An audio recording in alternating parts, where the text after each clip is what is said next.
Ever had a game make you feel like you're truly living, not just surviving? The atmosphere plays a huge role, pulling you into unique adventures and making every moment feel intense. Ghost of Tsushima grabbed me right away with its atmosphere. Every fight feels like arguing with the police. Everything's at stake, and there's no backing down. I remember picking up the katana for the first time. It felt like grabbing a shovel after winter.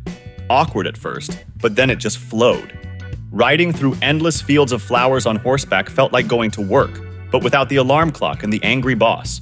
You can't just rush in this game. Every step, every move matters. If our daily lives were this intense, I'd leave the house every morning with a katana on my belt. Ghost of Tsushima left unforgettable memories and became one of my all-time favorites. The Last of Us feels like a daily commute. Every day is a fight for survival, but more serious and dramatic. When you play, you feel every loss and pain of the characters. Even the zombies are friendlier than some people you meet. Ellie and Joel's story is an emotional roller coaster, making you care for them deeply. Facing the apocalypse in-game makes our realities seem less harsh. The fear and tension in the game remind me of public transport, same fear and loathing. The Last of Us is a deep story about survival, love, and loss. It's like a job interview, but with a glimmer of hope. One memorable scene was Ellie and Joel navigating through a ruined city, full of dangers. It felt like walking through our neighborhood at night during a blackout. But these moments make the game special. Also, if you don't subscribe and like my channel, I'll unleash The Last of Us infected into your bathroom. Fear is like a night walk in the city center, but instead of drunk students, you face ghosts and monsters. The atmosphere keeps you in constant fear and tension.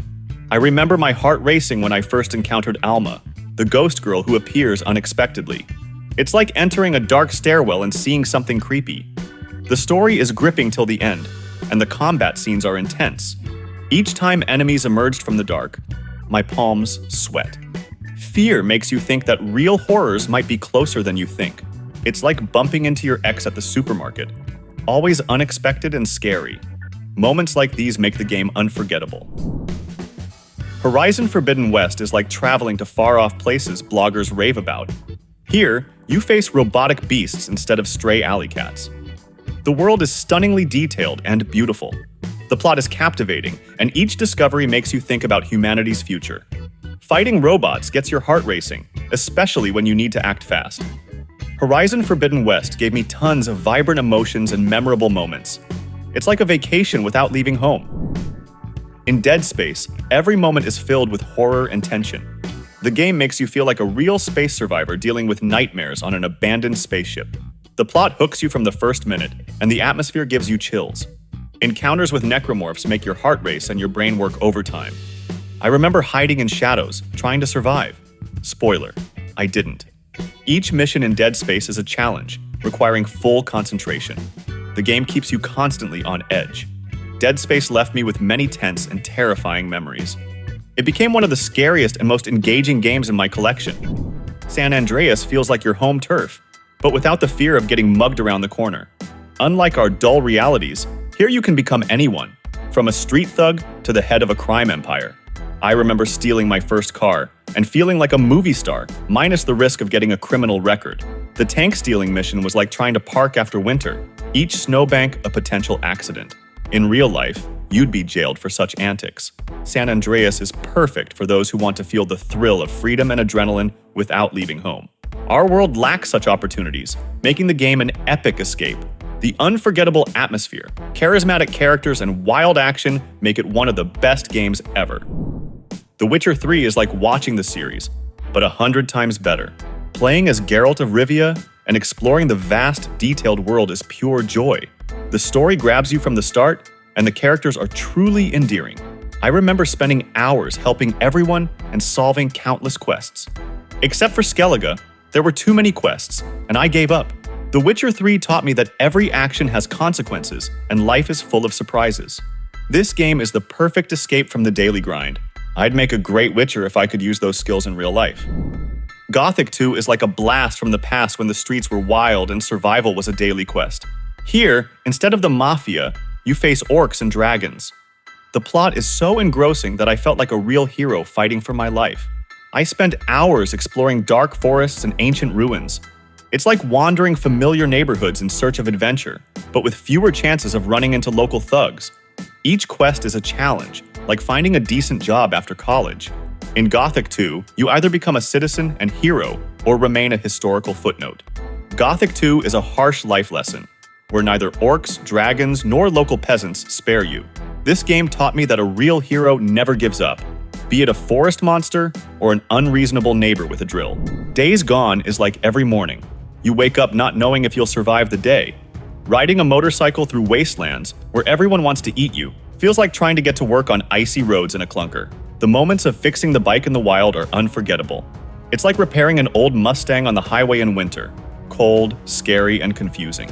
In Days Gone, each breakdown can be fatal, keeping you constantly alert.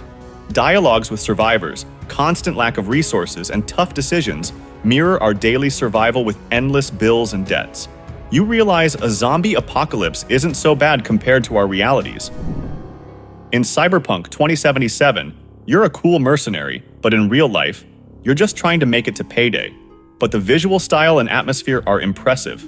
Combat is dynamic, though sometimes real-life survival seems easier. Especially memorable are moments of bypassing security systems and hacking devices. It's like finding free Wi-Fi downtown. Difficult, time-consuming, and not always successful. Each mission is a challenge, demanding attention and strategy. You can't just rush in, you need to plan and consider every detail. Cyberpunk 2077 is more than a game. It's an adventure that left a deep mark on my soul.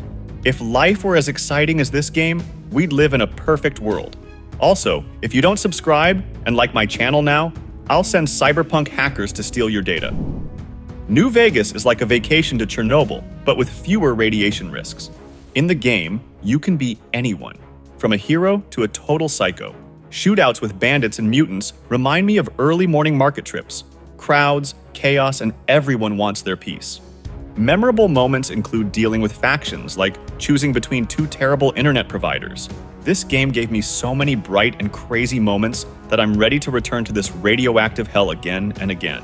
If our life were as exciting as Fallout, New Vegas, I'd never complain about boredom. Despite its horrors, the wasteland became a second home where every adventure is a new challenge and a new way to prove I can survive anything. Red Dead Redemption 2 feels like moving to the Wild West, where cowboys solve problems faster than our services fix pipes. Unlike our gray days, every day here is an adventure where you choose to be a hero or a bandit.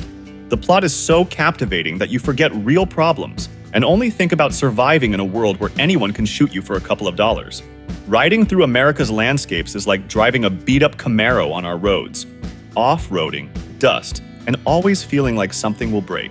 Instead of cops, you meet wild animals and other gangs. I remember robbing a train for the first time and realizing life could be more interesting if we could ride horses with sacks of gold instead of taking the bus. Red Dead Redemption 2 is like stepping back in time to see how life was without the internet and mobile phones. Dark Souls is like preparing for exams, tough, grueling, but you're proud afterward. It's a harsh life school where any wrong move costs you all your nerves and a couple of broken keyboards. Imagine trying to get to work through city traffic, but instead of idiot drivers, monsters attack from nowhere. I remember encountering a boss for the first time. It was like getting a repair bill 3 times the expected cost. Every fight is like a battle for the last bag of chips during a pandemic. Brutal, unforgiving, and full of swear words. Memorable moments include falling into an abyss after a monster's hit. It's like life. Just as you start climbing, something or someone knocks you down. Dark Souls teaches that life is not just a series of deaths and failures, but a chance to rise and move on each time. In Dying Light, every morning starts with you waking up and realizing, a new day, new problems. I remember facing night zombies for the first time. It felt like walking into a bad neighborhood at 3 a.m. with your life flashing before your eyes. Survival in Dying Light isn't just a word. It's a daily challenge on the brink of insanity. Memorable moments include running out of ammo and facing bloodthirsty zombies with only a bat. It's like solving financial problems with one salary. Almost impossible, but you must manage. This game gave me so much adrenaline and nerve-wracking moments that I'm ready to return again and again. If our days were as intense as Dying Light, I'd leave the house with a bat every morning. Dying Light is the best stress test and survival check. where every day is a new challenge and a chance to prove you won't give up. Subnautica is like a vacation to the Caribbean, but instead of jellyfish and trash, you face giant underwater monsters and endless ocean depths. Building underwater bases feels like assembling IKEA furniture. Confusing instructions, mismatched parts, and a surprising result when it works. Gathering resources in the ocean is like treasure hunting in an old garage.